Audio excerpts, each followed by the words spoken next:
হ্যাঁ বড় আম গাছ ছিলাম, বড় আম। এটা ফজলি আম। ওইগুলো কি কয়, কলার মতো এত বড় লম্বা হয়।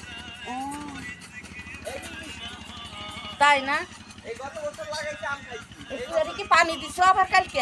না, পানি দিব কয়দিন পর। আসসালামু আলাইকুম গাইস, পাইতে মাথা পর্যন্ত উঠে দিই। আমাদের যুব সার একটু আবার বাড়া নিতেছে নতুন করে, একটু বাড়া নিতেছে নতুন করে, মানে এই করে কিনলে দিব। এগুলো দোয়া করবেন সবাই। এই আলোকে আমার এলো যুব সারের মালিক।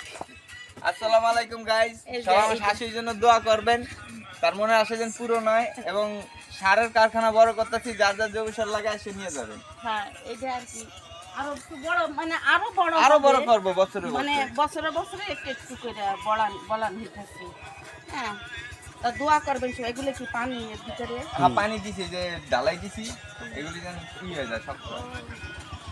মানে নালি ওই ভিতর থেকে যদি বৃষ্টি হয় এখান থেকে পানি উঠে যায় না, ওই টিন দিয়ে দিলে তো বৃষ্টি না, হবে না। তারপরে বর্ষার পানি যদি না, এই দেশে বর্ষা হয় না, এর উঁচা জায়গা। আমি তো জানি হয় হয় না, হয় না, আপনি ওই তো আগে অনেক ছোটবেলা হইতে, এখন হয় না। তাই। এখন হয় না, অনেক সারা দেশ বাইচা যাইব, কিন্তু ফরিদপুর উঠে না। অফ করবো। হ্যাঁ বাংলায়